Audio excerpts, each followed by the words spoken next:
लेकर आए हो 2018 का आरआरबी ग्रुप डी का सेट नंबर छठवा का भाग एक, है ना। इसमें कुछ 50 क्वेश्चन होंगे और अगला पार्ट जो होगा उसमें कुछ 50 क्वेश्चन होंगे। इस 50 क्वेश्चन का जो पहला सवाल कुछ इस प्रकार है कि शशि मनोज की बहन है, ठीक है। शशि मनोज की बहन है तो शशि जो है वो फीमेल है, ठीक है। मनोज की बहन है, क्लियर है। ये मनोज मेल हो गया। शशि के पिता मतलब शशि का जो दादा होगा, दादा दादा से मनोज कैसे है, तो जब शशि भाई बहन है उसका दादा इसका दादा होगा, ये आंसर हो जाएगा, क्लियर है। अगला क्वेश्चन था ब्लेडा रेगिस्तान किस देश में स्थित है, तो जो ब्लेडा रेगिस्तान है तो ये है भैया पोलैंड में स्थित, ठीक है। जो रेगिस्तान होता है ना, डिजर्ट बोलते हैं इनको ना, तो ये कुछ होते हैं जैसे गर्म, शुष्क, ठीक है। तो हम देख लेते हैं कि गर्म कुछ शुष्क। गर्म सबसे ज़्यादा गर्म जो होता है ना वो एक कालाहारी करके है ना, कालाहारी मरुस्थल सबसे ज़्यादा गर्म है। ये कुछ आपके सामने दिखाना चाहूँगा मैं। ये जो दिख रहा है यहाँ है कालाहारी, ठीक है। ये अफ्रीका में है, ठीक है। ये गर्म है। ये जो ग्रीन जो दिख रहा है, जो ग्रीन ये जो है ये तटीय है, तटीय मरुस्थल है। तटीय मरुस्थल जो ग्रीन में दिख रहा है, जो रेड में दिख रहा है ये गर्म है, और जो ये दिख रहा है ये कोल्ड है, ठीक है, शुष्क ठंडे वाले ब्लू वाले। तो यहाँ पे देखो ये हो गया अपना सहारा सबसे बड़ा। उसके बाद ये थार का जो अपने भारत और पाकिस्तान में है। अरेबियन या अरब देश है यहाँ पे, उनमें अरेबियन। उसके बाद में अगर यहाँ अफ्रीका में देखे तो अटाकामा और पेटागोनिया, क्लियर है। उसके बाद नामी कालाहारी, ये अफ्रीका के दक्षिण अफ्रीका मतलब साउथ अफ्रीका के साउथ में। उसके बाद एक है ग्रेट बेसिन कोलारो कोलोराडो प्लेट्यू। तो प्लेट्यू मतलब पठार होता है ना, ये कोलोराडो का पठार है यहाँ पे। ये प्लेट्यू मतलब पठार होता है। ये यूएसए में है। बाकी ये मैक्सिको में ये आ जाते आएंगे तीनों, सोनारन, मोजावे और चिहुम करके ये आ जाएंगे अपने मैक्सिको में। इधर देखो ऑस्ट्रेलिया में सारे गर्म हैं, ठीक है। देखिए ग्रेट सैमसन, ग्रेट गिब्सन और ग्रेट विक्टोरिया, खासकर ग्रेट विक्टोरिया। ग्रेट शब्द जितने जैसे यहाँ ग्रेट डिवाइडिंग रेंज भी है, एक दीवार है। ग्रेट शब्द जो आता है ना, ग्रेट लगभग ऑस्ट्रेलिया के बहुत सारी चीज जगह ऐसी होंगी जिसके सामने ग्रेट जुड़ा होगा, ठीक है। और ये जो है काइजिल कुम जो है ये उज्बेकिस्तान का स्थल है। और एक है काराकुम, ये तुर्किस्तान तुर्कमेनिस्तान का है। और टकलामकन ये चाइना का है। और गोबी जो है मंगोलिया के पास में है। तो ये कुछ मरुस्थल, इनके नाम आपको पता होना चाहिए। अगला देखो कि किसी समकोण त्रिभुज की दो संलग्न भुजाएं हैं। समकोण त्रिभुज बोला तो आप समकोण त्रिभुज पहले बना लीजिए। एक 1.5 है, एक 2 सेंटीमीटर संलग्न बोला, इसको देख के समझ जाओ। तो उसने बोला कि इसका जो परिवर्त होता है, परिव्रत इसका क्षेत्रफल बताइए। तो इसका आपको आर पता होना चाहिए। आर तब पता चलेगा जब आपको इसका कर्ण पता है। कर्ण का आधा आर हो जाए। जो कर्ण कैसे निकालते हैं, जो कर्ण का वर्ग होता है वो लंब का वर्ग धन आधार का वर्ग होता है। तो जो कर्ण होता है वो रूट ऑफ चल जाएगा। लंब का वर्ग मतलब ये 15 का वर्ग 225 होता है, पर पॉइंट यहाँ लग जाएगा इसकी वजह से। और यहाँ पे 2 का वर्ग 4 हो जाएगा। रूट के अंदर 6.25। देन ये जो वर्ग होता है ये होता है 2.5 का वर्ग होता है। तो जो ये निकल गया अपने पास में कर्ण, इसको हाफ कर देंगे, 2 करेंगे तो 2 1 से 2 और 2 दूनी 4, मतलब 125। 125 क्या जाएगा, सही किया मैंने, हाँ 125। ये आर निकल जाएगा। जब आर ये आ गया तो इसको मान रख देंगे पाई आर स्क्वायर में, तो व्रत निकल जाएगा, परिव्रत। तो ये हमारे सामने क्या आ जाएगा, परिव्रत का क्षेत्रफल आ जाएगा कुछ ऐसा आ जाएगा। पाई और आर की जगह आ जाएगा 1.25 इंटू 1.25। आंसर सॉल्व करेंगे तो ये आ जाएगा। यही क्वेश्चन को अगर उसने थोड़ा चेंज कर दिया, उसने ये बोल दिया कि ये है इस तरीके का, इसके अंदर का जो व्रत है उसका क्षेत्रफल क्या होगा, है ना। तो दोनों ही केस में आपको बस पता होना चाहिए त्रिज्या। तो त्रिज्या यहाँ से तो ऐसे निकाल लिया आपने कर्ण का आधा करके, बस अंदर की जब कहानी जाएगी ना तो उसका आर कुछ ऐसा हो जाएगा, लंब प्लस आधार माइनस कर्ण बटे 2। यहाँ से आप उसका आधार निकालें तो लंब कितना दिया था 1.5, आधार दिया था 2 माइनस कर्ण 2.5। तो ये हो जाएगा 3.5 माइनस 2.5 मतलब 1/2 कर देंगे ना, तो ये आर निकल जाएगा। तो आर जो था यहाँ पे 0.5 हो जाता। इसका वर्ग इस आर की वैल्यू यहाँ रख देंगे तो अंदर जो वृत्त बनना है उसका क्षेत्रफल बाहर आ जाएगा। अगला क्वेश्चन था कि ब्रिटिश सरकार ने कुख्यात रॉलेट एक्ट जो लाया था भैया ये 1919 में पारित हुआ था, याद रखिए। अगला क्वेश्चन था निम्नलिखित श्रृंखला में अगला अंक ज्ञात कीजिए। तो इसको देखिए 19 था, 19 से 24 +5 हुआ, फिर 22 हुआ -2, फिर +5 -2 +5 30 आंसर। अगला क्वेश्चन था कि रेगिस्तानी पौधों के जो बाहरी त्वचा होती है मोम जैसी होती है, तो ये क्यूटिन की जैसे होती है। किसकी वजह से? क्यूटिन। एक लिग्निन होता है जो अपना जो ऊतक होता है ना, ऊतक उसको दृढ़ दृढ़ जो होता है वो लिग्निन की जैसे होता है। एक काइटिन भी होता है। ये जो काइटिन चीज़ है ये कहाँ इस्तेमाल होती है? तो जो काइटिन होती है ना ये कवक की कोशिका बनी होती है। इसकी कवक की जो कोशिका होती है ना वो काइटिन की बनी होती है। सेल्यूलोज की बात करें तो पादप कोशिका जो होती है ना, पादप कोशिका वो सेल्यूलोज की बनी होती है। क्लियर है? अगला क्वेश्चन देखो कि कार्बन परमाणु के बारे में एक क्या निष्कर्ष निकाला जा सकता है। जब भी कोई जैसे ये दिया है आपके सामने, यहाँ जो चीज़ होती है ना ये भार होती है, परमाणु भार, एटॉमिक नंबर, मास होता है, और यहाँ एटॉमिक नंबर होता है।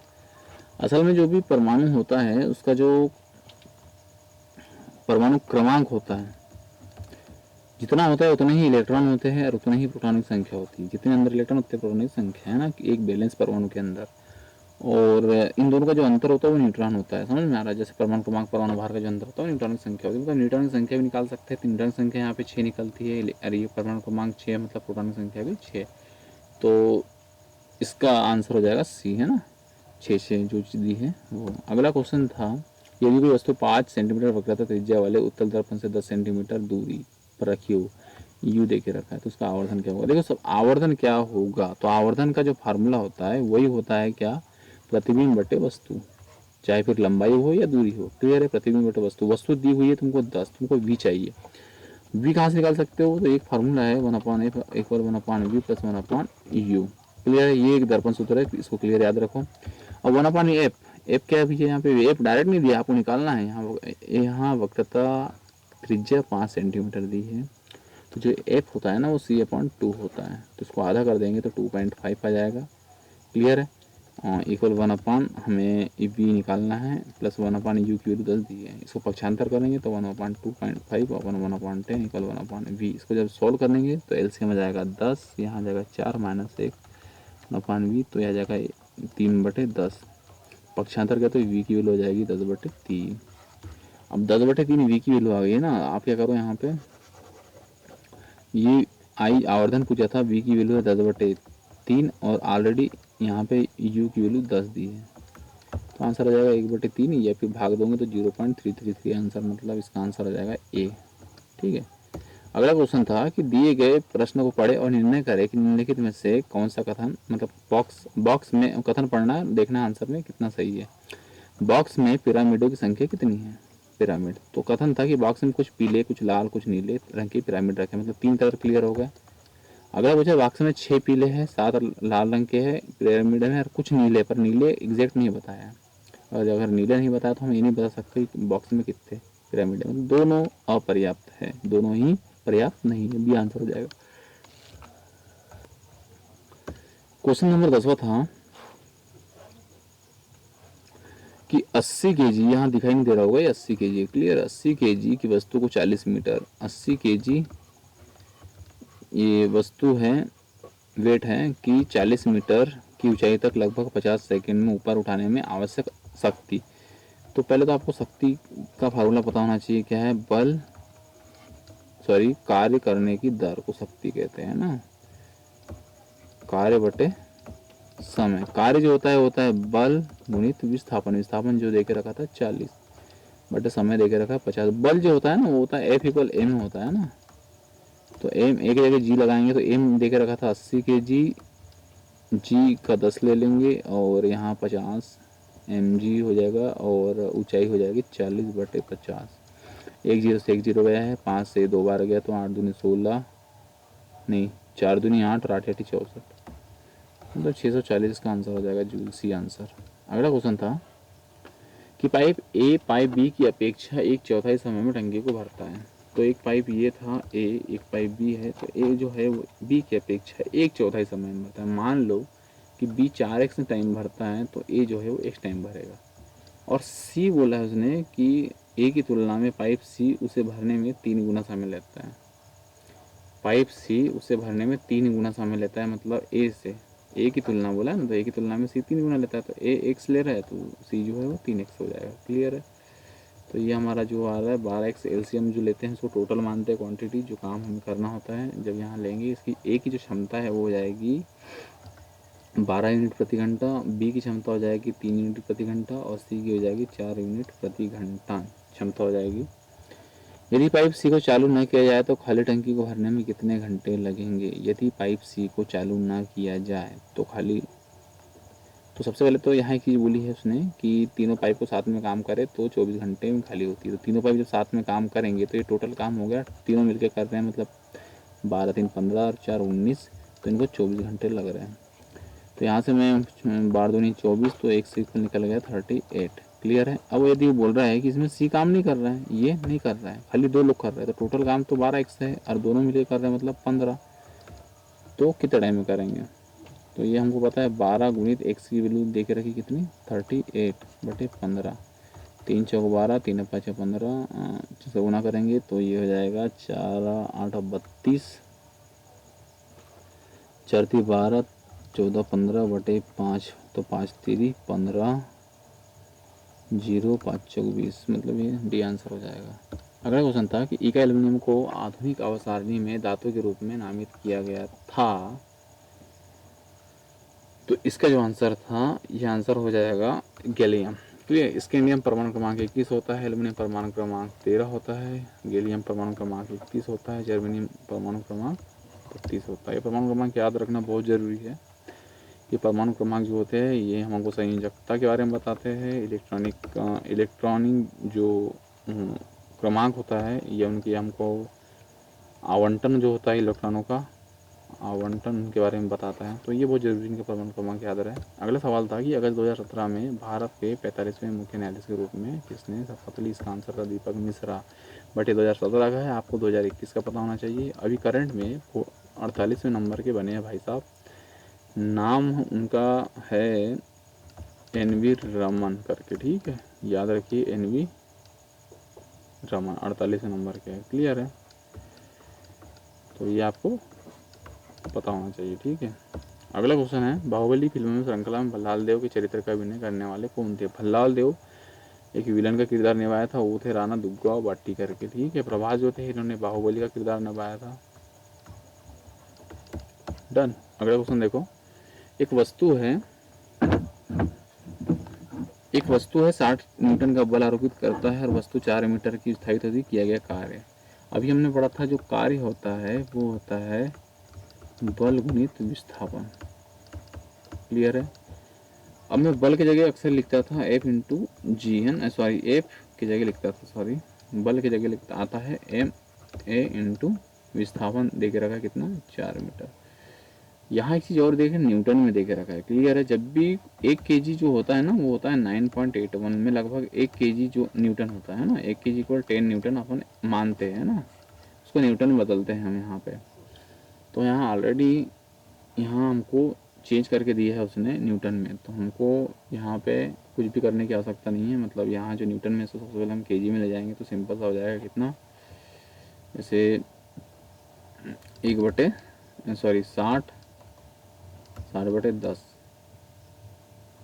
ठीक है, न्यूटन की वैल्यू 60/10। ये देखो यहाँ है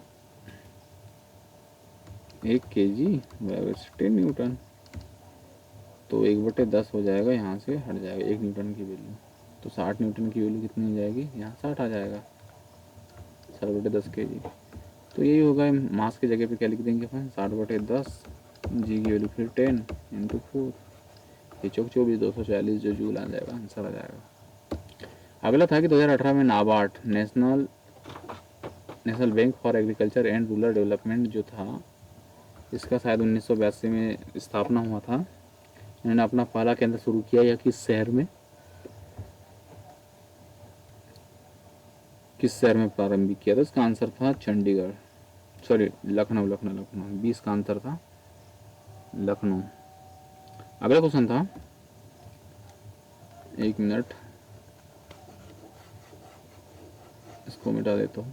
अगला क्वेश्चन था कि लाली की भतीजी मिल्का है और नीचे दिए गए आधार पर हम लाली की वर्तमान आयु ज्ञात कर सकते हैं। लाली की आयु बताना है। उसमें लिखा है कि उनकी आयु का माध्य 28 है।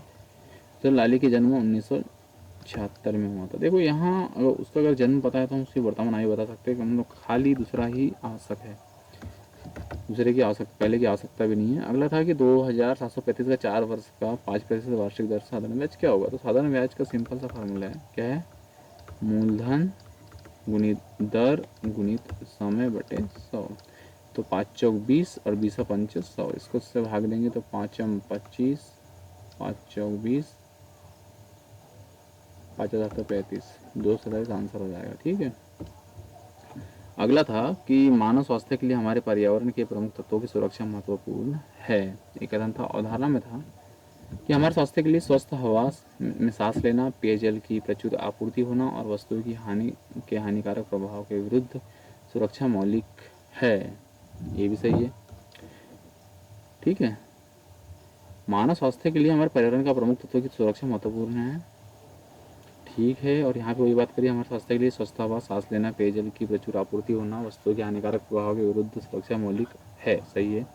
दूसरा था, जीवाश्म ईंधन के व्यापक घरेलू और औद्योगिक दहन के कारण बड़ी मात्रा में धुआं और सल्फर के ऑक्साइड उत्सर्जित होने से वायु प्रदूषण एक बड़ी समस्या के रूप में उभर रहा है, ये इससे दूसरा जो अवधारणा है ना, इससे बिल्कुल भी मैच नहीं खा रहा है। खाली जो पहली अवधारणा है इसको इससे रिलेट कर रही है, इसलिए अवधारणा हमारी पहला जो रहेगा वो सही हो जाएगा। अगला सवाल था, कुछ पैंट डार्क है ना, कुछ पैंट थे वो क्या है? डार्क है। और सभी डार्क कोट है, तो सभी डार्क जो थे वो कोट है। ये अपना वेन डायग्राम बन गया है। निष्कर्ष देखो, कुछ पैंट कोट है, कुछ पैंट कोट है, बिल्कुल सही है। सभी कोट पैंट है, सभी कोट पैंट है क्या? नहीं है, कुछ कोट पैंट है, मतलब दूसरा गलत है। मतलब केवल एक निष्कर्ष है जो सही है। अगला क्वेश्चन था कि विश्व खाद्य पुरस्कार 2018 के 2 व्यक्तियों ने जीता था, है ना। उसमें से एक था डॉक्टर डेविड नाबरो, दूसरे भाई साहब थे लॉरेंस हदाद। ठीक है, याद रखें, लॉरेंस हदाद। देखिए जो आया है इसका मतलब ये नहीं कि क्वेश्चन आएगा, आपको इतना पता होना चाहिए कि अगर ऐसा क्वेश्चन आ रहा है कि जो कि एक करंट अफेयर का क्वेश्चन है, ठीक है, तो इससे ये क्लियर हो जाना चाहिए करंट अफेयर का से अवार्ड आ रहा है ना, अवार्ड पूछे जाते हैं। एनालिसिस मतलब यही होता है, यही नहीं कि क्वेश्चन आ गया तो आप बस इसी को याद कर लो, आ जाएगा। ओके। अगला था, एक सवाल था, एक मैथ्स का सिंप्लीफिकेशन का क्वेश्चन है, सॉल्व करते हैं इसको।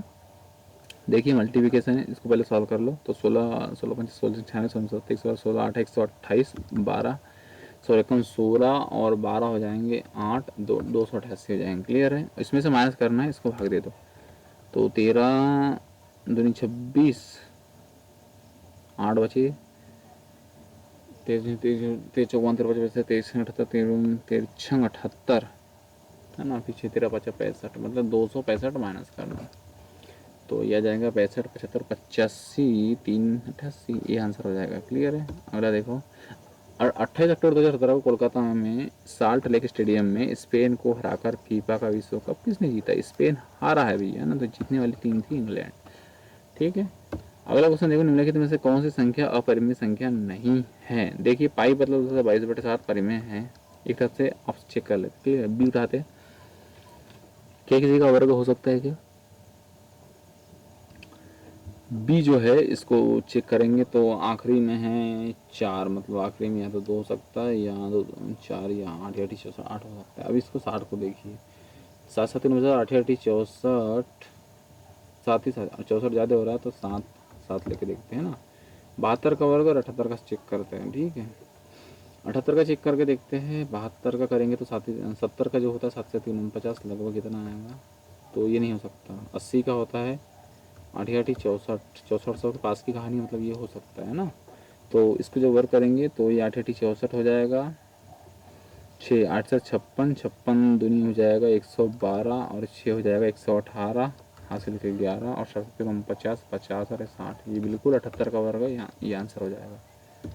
अगला सवाल था प्रोटीन की जानकारी प्रदान करने वाले डीएनए के भाग को क्या कहा जाता है? तो जीन कहा जाता है। ठीक है, और जीन एक भाग होता है जो प्रोटीन की जानकारी प्रदान करता है डीएनए का। अगला क्वेश्चन था कि खालिस्तान भारत का पहला शहर है जिसने अपने यहाँ के वाहनों पर उनके द्वारा उपयोग किए जाने वाले ईंधन के आधार पर रंगीन होलोग्राम युक्त स्टिकर चिपकाने की व्यवस्था की। इसका आंसर दिल्ली है ना। दिल्ली जो गवर्नमेंट है हमारे भाई साहब की, अरविंद केजरीवाल की है ना, अरविंद केजरीवाल।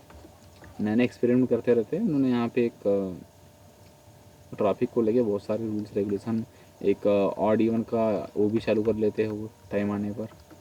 तो ये हमारी दिल्ली में हुई थी, इतना याद रखो आप बस। अगला था एक इक्वेशन थी कि इस इक्वेशन में एक्स की कौन कौन सी वैल्यू एग्जिस्ट करेगी। देखिए इसको सॉल्व करने के लिए आप ऑप्शन लीजिए मेरे हिसाब से कि एक्स की कौन कौन सी वैल्यू एग्जिस्ट कर रही है।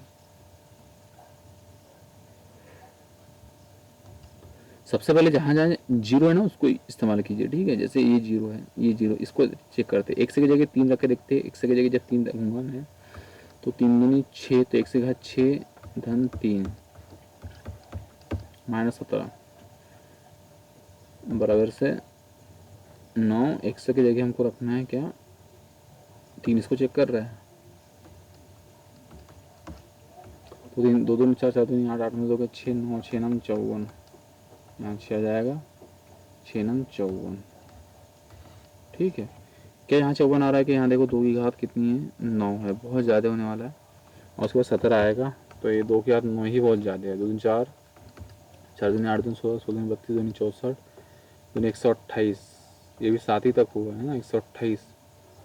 और उसमें से -17 करेंगे मतलब ये नहीं हो सकता है ना, ये बिल्कुल नहीं होगा। दूसरा ऑप्शन चेक करते हैं, इसमें देखते हैं -1 पुट करके, ये तो नहीं हो सकता। -1 अगर एक्स की जगह -1 रखता हूँ मैं तो 2, तो यहाँ -2 प्लस -3 -17 बराबर से 9, और यहाँ पे -2 की घात -1 -2। तो यहाँ जो 9 है और यहाँ 1/2 -2 है, तो ये आ जाएगा 9, 2 दूनी 4, तो -3/2, और इस साइड में आ जाएगा -2 की पावर -1 मतलब 1/2 -17। नीचे 2 आएगा, 17 दूनी 34 में से -33/2 इस साइड आ रहा है, और इस साइड देखते हैं 9 3 27 -27/2 आ रहा है, मतलब ये भी नहीं होगा है ना। तो 2 तो नहीं है, तीसरा चेक करते हैं। खाली 3 चेक करिए, चौथा हो तो बचा वाला आंसर होगा। ये भी नहीं है, ये भी नहीं है, ये चेक कर लिया है ना। -3 अगर मैं पुट करता हूँ तो 2 की घात 2 और -3 पुट करूँगा एक्स की जगह, तो 3 दूनी 6 -6 हो जाएगा, +3 -17। और यहाँ पे 2 की घात -3 पुट करता हूँ और -2, तो यहाँ जाएगा -6 प्लस 3, तो -3 आ जाएगा, तो 2 की घात -3, तो कितना हो जाएगा, यहाँ जाएगा 2 की घात 3 -17, यहाँ जाएगा 9, 1/2 की घात 3 -2, तो यहाँ जाएगा 2 4 दूनी 8, असल में ये 8 है ना, 8, यहाँ पे भी 8 लिख दो, तो ये एलसीएम 8 आ गया, और ऊपर आ गया 1 -13 गुणित 8। यहाँ पे भी एलसीएम क्या जाएगा 8, 8 दूनी 16, तो 9 -16 144। इसको सॉल्व करते हैं, ये आ जाएगा 17 17 50 17 50 17 छः 107 17 8 128 128 में से एक गया तो 127 होगा, और यहाँ से 9 जब माइनस करूँगा, कुछ कैलकुलेशन मिस है।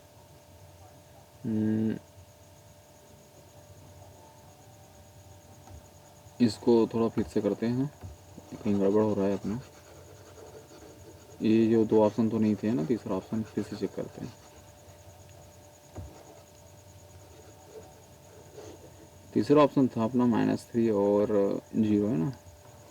हाँ, 0 चेक करते एक बार। अगर मैं 0 लेता हूँ तो 2 की घात हो जाएगी 3, ये तो पूरा 0 हो जाएगा, 3 हो जाएगा। -17 = 9, यहाँ 2 घात 0, तो 2 घात किसी का घात 0 हो तो 1 हो जाता है, और यहाँ 2, तो ये हो जाएगा -1, तो -9 इस साइड आएगा। और यहाँ देखो 2 4 4 दूनी 8, 8 माइनस 17, तो यहाँ से भी -9 हो रहा है। ठीक है, तो 0 तो तय है, क्लियर है। अब -3 चेक कर लेते हैं, क्या -3 एग्जिस्ट कर रहा है। -3 जब मैं करूँगा तो 2 की घात, यहाँ देखो -3 रखूँगा तो 3 दूनी 6 हो जाएगा। ठीक है, -6 + 3 -17 हो गया। यहाँ 9 की घात हो जाए, 2 की घात हो जाएगी -3 -2। देखो यहाँ पे, यहाँ जब करूँगा तो -3 हो जाएगा 2 की घात, तो 2 की घात -3 मतलब 2 की घात 3 ऐसा लिख दूंगा मैं। और यहाँ 9 और यहाँ कोष्टक में आ जाएगा 1 की घात 2/3 -2, तो 2 2 4 4 दूनी आ रही है, असल में 1/8 है। -17 = 9, 1/8 -2। अगला जो होगा, मैं 8 एलसीएम ले लेता हूँ और 8 ही 7 ही 56, 5 8 एकम 8 और 5 13 -1, क्लियर है। ये चीज़ आई इधर, और यहाँ 9 और यहाँ जो आएगा नीचे 8 आएगा, 8 दूनी 16 मतलब -15, 8 दूनी 16 -16 + 1 15। ये 8 से ये 8 गया, तो यहाँ बचेगा यहाँ से ऊपर बचने वाला है। ठीक है, ये बचेगा -135 इस साइड में, और यहाँ पे भी 15 नाम ये पहले का था। ठीक है, 15 नाम 135, तो ये भी -135, मतलब ये आंसर सही है। -3 के लिए भी और 0 के दोनों के लिए सेटिस्फाई कर रहे हैं इक्वेशन। ये आंसर सही होगा। अगर आप इसको इक्वेशनली सॉल्व कर रहे हैं ना तो और लंबा पड़ेगा मेरे हिसाब से, तो आप इसको ऑप्शन जब कुछ समझ में ना आए तो ऑप्शन लीजिए, ट्राई कीजिए। एक था क्वेश्चन की धारा के विपरीत दिशा में 75 किलोमीटर की दूरी तय करने के लिए नाविक को 12 घंटे का समय लगता है। अब ये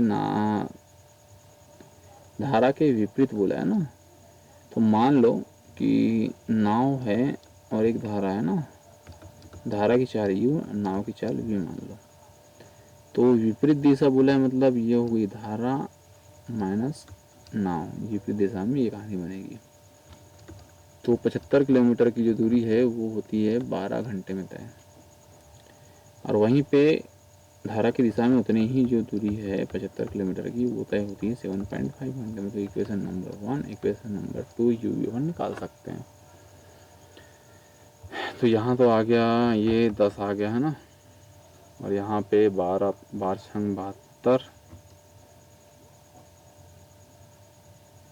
12 दूनी 24 और 12 पंचे 60, तो ये इक्वेशन आएगी 6.25। ठीक है, अब इसमें मुझे क्या चाहिए था कि धारा की गति चाहिए था, मतलब u चाहिए था। जोड़ दूंगा, ये कट जाएगा तो 2u बराबर इसे 10 और ये हो जाएगा 16.25, तो u जो हो जाएगा वो 8.125 हो जाएगा। ये u v पूछा है, धारा पूछी है ना उसने, तो धारा क्या मानी है अपन ने, u पूछी है, ये आ गया।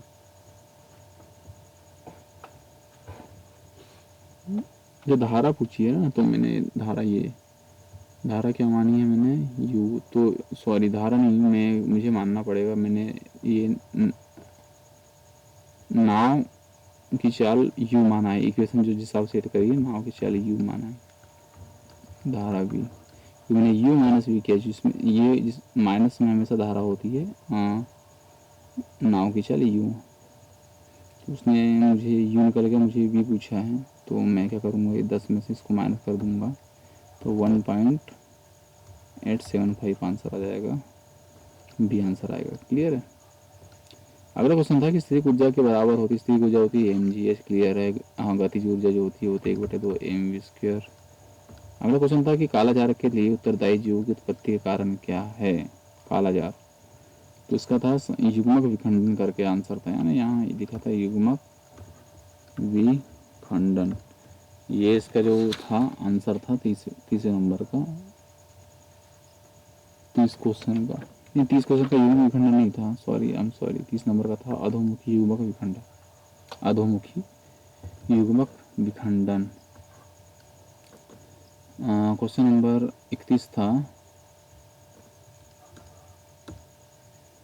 कौन से राज्य में भारत के पहले विलेज ऑफ बुक्स का उद्घाटन हुआ, किस राज्य में भारत के पहले विलेज ऑफ बुक्स, तो जो इसका आंसर था वो इसका आंसर था डी, महाराष्ट्र में ना, महाराष्ट्र में विलेज बुक का उद्घाटन किया गया।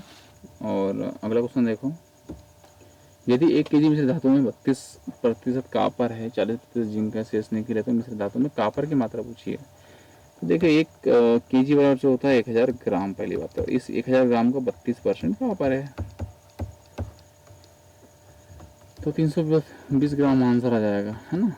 अगला देखो, शारदा उत्तर पूर्व की तरफ देख रही है, तो शारदा है ये उत्तर और ये पूर्व, तो ये है उसकी पोजीशन।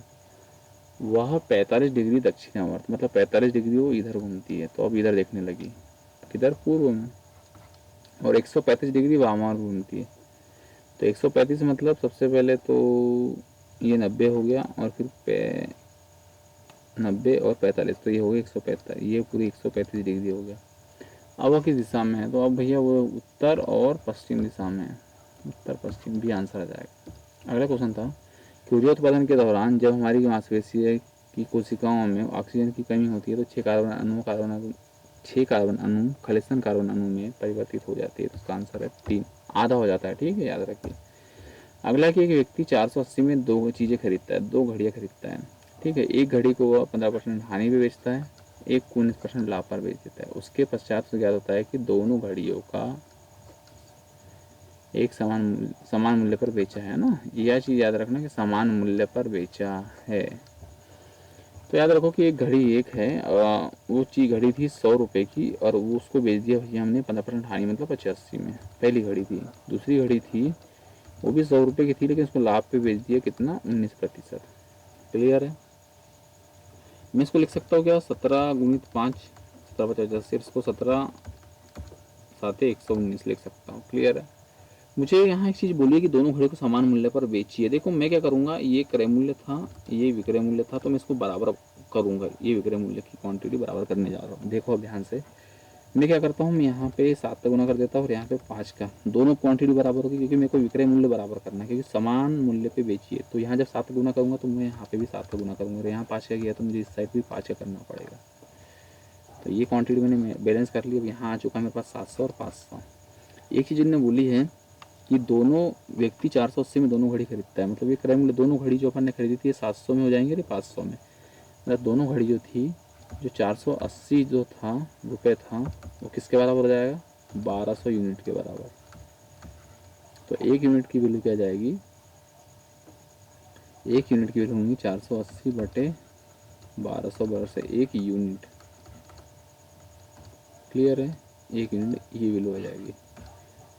अब उसने पूछा है कि दोनों घड़ियों के क्रय मूल्य ज्ञात कीजिए, दोनों घड़ियों के क्रय मूल्य ज्ञात कीजिए। तो मैं क्या करूँगा, पहली घड़ी थी वो एक 500 यूनिट थी, एक 700 यूनिट, तो 700 निकाल लेता हूँ। तो 700 यूनिट, 1 यूनिट की वैल्यू है 480 बटे 1200, तो ये 2 जीरो से 2 जीरो गए, 12 12 चौक 48, 40, 7 चौक 28, 280। तो एक चीज़ 280 की हुई, तो दूसरी टोटल 480 था, दूसरा 200 का होगा, तो 280 200 ही आंसर आ जाएगा ए। अगला क्वेश्चन था निम्नलिखित एक कथन थे, अवधारणा थी कि क्या बिना खेल गतिविधियों में शामिल हुए लगातार काम करने के कारण कुंठित बन जाते हैं, मतलब एक इसको बोलते हैं ना कसावट, शरीर में कसावट, ये होता है कुंठित, है ना, कि क्या बिना खेल गतिविधियों में शामिल हुए लगातार काम करने के कारण कसावट बन जाएगी। धारणा, हाँ, एक स्वस्थ और समग्र विकास के लिए शारीरिक विकास समान रूप से महत्वपूर्ण, ठीक है, ये चलेगा। नहीं, काम करने से पैसे मिलते हैं और पैसा कुछ भी खरीद सकता है जो आनंद, ये बिल्कुल उससे मैच नहीं खा रहा, दूसरा नहीं है, मतलब केवल धारणा एक प्रबल है। अगला था समान जन्मतिथि वाले 7 बच्चों का जन्म 7 क्रमिक वर्षों में हुआ था। सबसे बड़े 3 बच्चों की आयु का योग, देखो 7 बच्चे थे, 2 3 4 5 6 7। क्लियर है। तो सबसे बड़े 3 बच्चे जो ये थे, बड़े 3 बच्चे यहाँ से लेके यहाँ तक, इनकी आयु का योग 63 था, आयु का योग 63 था। तो और क्रमिक भी है, याद रखो, क्रमिक भी है, 63 है आयु का योग। ऐसा क्या करे कि क्रमिक था, 3 थे, इसको सबसे पहले तो 63 जो था, 60 और 1 इस तरीके का कुछ रहा होगा। तो अगर मैं मानूँ कि एक 20 था, एक 21 था और एक 22 था, तो ये 63 भी हो रहा है और 3 क्रमिक में भी हो रहा है ना। तो ये रहा होगा 22 साल का, ये 21 और ये 20 साल का। क्लियर तीसरा नंबर का। तो सबसे छोटे 3 बच्चों की आयु का कितना है? तो ये 20 हो गया, तो ये 19 हो जाएगा, ये 18 हो जाएगा, ये 17 हो जाएगा और ये 16 हो जाएगा। तो 16, 17 और 18 का पूछा है, तो 17 से 51, 17 से 17 से 51। तो इसका डी आंसर हो जाएगा कि सबसे छोटे 3 बच्चों की आयु कितने वर्ष होगा? 51 वर्ष होगा। अगला क्वेश्चन था गांधी सागर बांध किस राज्य में स्थित है? तो गांधी सागर बांध जो है भैया मध्य प्रदेश में। मध्य प्रदेश में काकर पारकर ताप्ती नदी पे है, उकई योजना ताप्ती नदी पे है, सरदार सरोवर नर्मदा नदी पे है, इंदिरा गांधी नर्मदा नदी पे है, महेश्वर परियोजना नर्मदा नदी पे खंडवा में है। और उसके बाद अगर राणा सागर, राणा प्रताप सागर और नेहरू परियोजना जो है जवाहर सागर, राणा सागर जो है ये चंबल नदी पे है।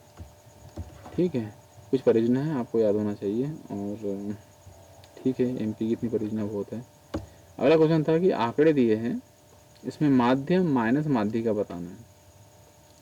सबसे पहले माध्य कितना हो जाएगा? 5 और 8 हो जाएगा कितना? 13, 14, 15, 15 और 6 जो होता है वो 21 होता है, 21 9 30 होता है, 30 और 15 जो होता है 40, 45, 45 10 45, 55, 56, 57, 57 10 67 और 8 जो होता है 67 और 8 हो गया हमारे पास में 75, 75।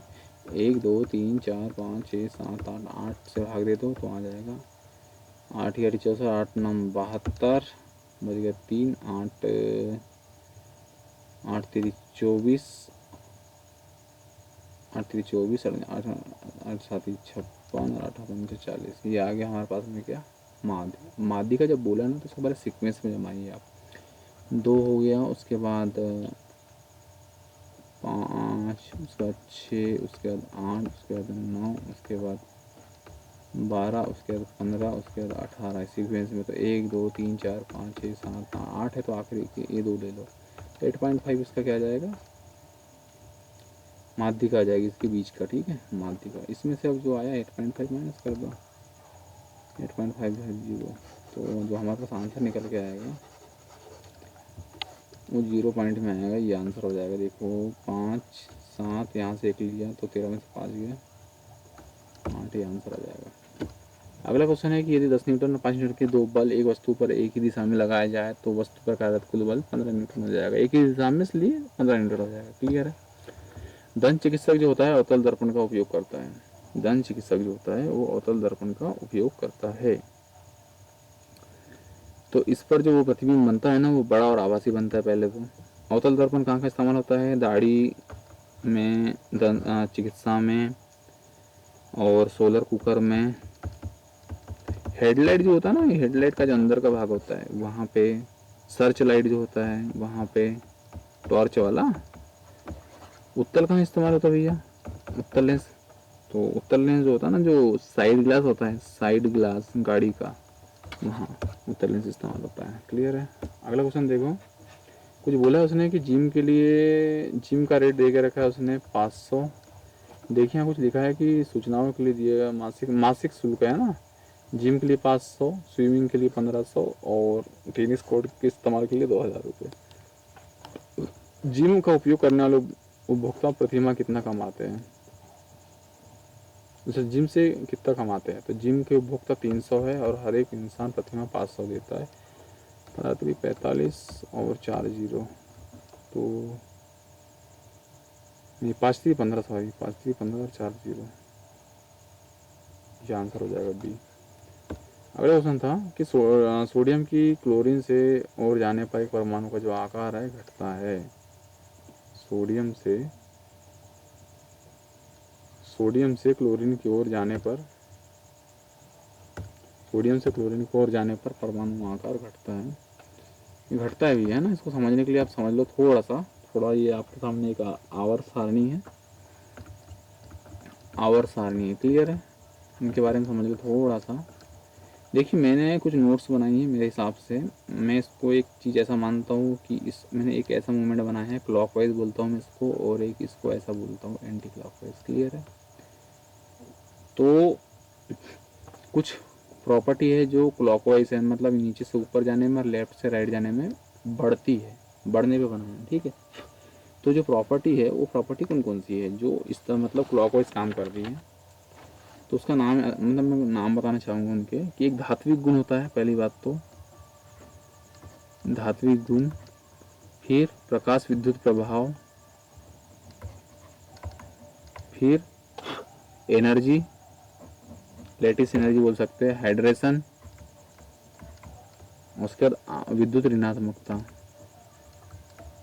ये चीज़ें हैं कि क्लॉकवाइज बढ़ती है, मतलब नीचे से ऊपर जाने में बढ़ती है। जैसे किसी ने बोला कि जो यहाँ से बोल दिया उसने कि पोटेशियम और लिथियम के बारे में बताओ कि पोटेशियम से लिथियम जाने पर बताइए कि धात्विक गुण हो या विद्युत ऋणात्मकता क्या होंगी। तो ऐसे में नीचे से ऊपर जाने पर बढ़ती है और लेफ्ट से राइट जाने पर बढ़ती है। इतने सारे गुण अप डाउन टू अप और लेफ्ट टू राइट जाने पर बढ़ते हैं। और एंटी क्लॉकवाइज में कौन कौन से गुण है जो बढ़ते हैं? एंटी क्लॉकवाइज याद रखो थोड़ा सा कि एंटी क्लॉकवाइज में क्या क्या आ जाएगा कि कौन से गुण है जो ऐसे में बढ़ते हैं। ठीक है, मतलब राइट टू लेफ्ट और अप टू डाउन आने पे बढ़ते हैं। तो उसमें एक है त्रिज्या, त्रिज्या बढ़ेगी, आकार बढ़ेगा, आकार बढ़ेगा, आयतन बढ़ेगा। क्लियर है? और घुलनशीलता एक चीज़ और इसमें जोड़ देना, घुलनशीलता। ये चीज़ें है जो इस तरीके से बढ़ती है ना। ये कुछ गुण है, गुण की का नॉलेज आपको होना जरूरी सबसे पहले। दूसरा, ये काम तभी करेगा भैया जब आपको ये पता हो कि कौन सा एलिमेंट कहाँ किस आवर्तन में और किस वर्ग में है। क्लियर है? तो वही कुछ हो पाएगा। क्लियर है? ये है, ये देखिए, ये जो होती है इसको बोला जाता है क्षार धातु। पहली बात तो क्षार धातु, ये है क्षार मृदा धातु है। क्लियर है? यह लेंथेनाइट, यह एक्टिनाइट श्रेणी 57 से 70 और 79 से लेके 89 से लेके 102 तक। क्लियर है? एक चीज़ और याद रखना, ये जो होता है हेलोजन ग्रुप है, अग्रेय गैस का है, 16 चैल्कोजन ग्रुप है, ये 15 निकोजन का ग्रुप, इसको निकोजन ग्रुप बोलते हैं, नाइट्रोजन का निकोजन। ठीक है, ये ग्रुप कुछ नाम याद रखिए, ये एस ब्लॉक है, ये पी ब्लॉक है, ये डी ब्लॉक है और ये एफ ब्लॉक के तत्व है। ठीक है, अगला अगला क्वेश्चन देखते हैं कि निम्नलिखित में से कौन सी बॉलीवुड अभिनेत्री को मार्च 2017 में आईफा अवार्ड मिला गया था? ये आलिया भट्ट थी। लास्ट जो हुआ था 2019 में हुआ था। 2019 का जो अवार्ड था वो राजी मूवी के लिए ही मिला था आलिया को। और यहाँ पे रणवीर को मिला था पद्मावत के लिए। श्री राम राघवन, ये भाई साहब को मिला था अंधाधुन मूवी के लिए। ठीक है, बेस्ट मूवी के लिए। क्लियर है? अगला क्वेश्चन देखो, 1000 की धनराशि को तारा, तमन्ना, टीना के बीच में इस अनुपात में बांटा जाता है। तो भैया कितने में? 6, 4, 10, 15 अनुपात, 15 रेसो। ठीक है, ये हो गया एक रेशो की वैल्यू, एक यूनिट की वैल्यू आ गई हमारे पास। पूछा क्या है कि तारा और टीना की राशि के बीच में अंतर, तारा और टीना, तारा और टीना मतलब इस और इसके बीच में अंतर, मतलब ये 2 यूनिट का अंतर, 2 यूनिट का मान पूछे। तो ये हुआ 1000/15 गुणित 2 यूनिट, 1 यूनिट का मान है तो 2 यूनिट का मान ये हो जाएगा 2000/15। 15 जब भाग दूंगा तो 15 एक कम 15,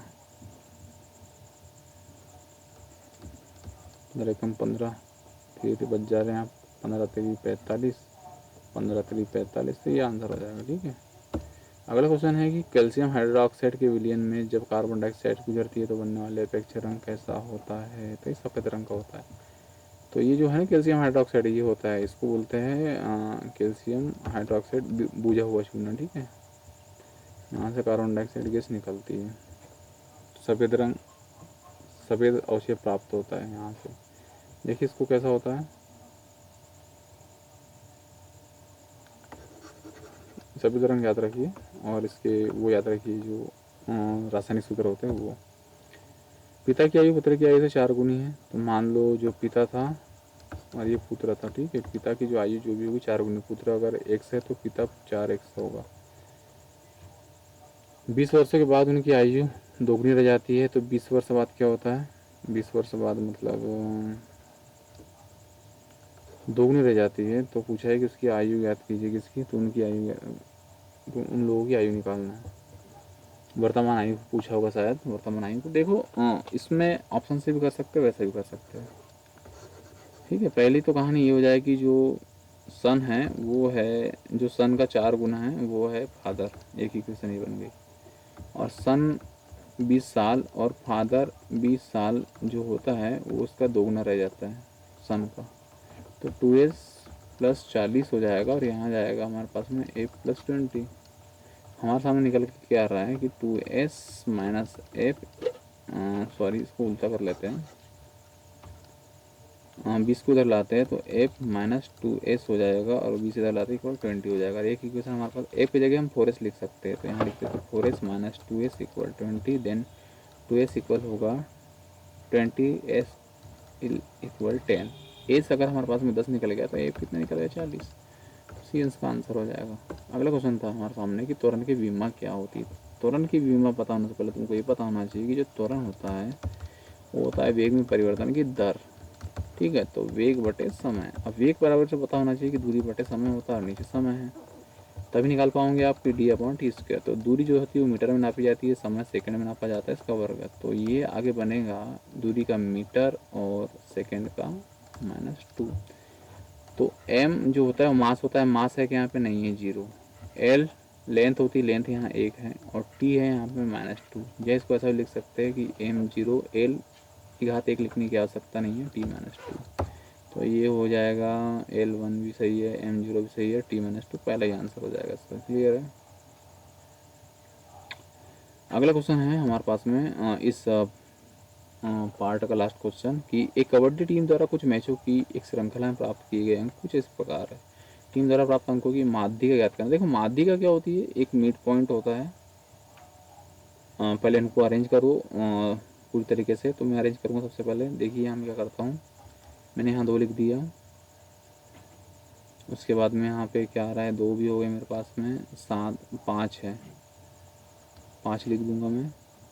फिर लिखूंगा मैं कितना, 7 7 7 7।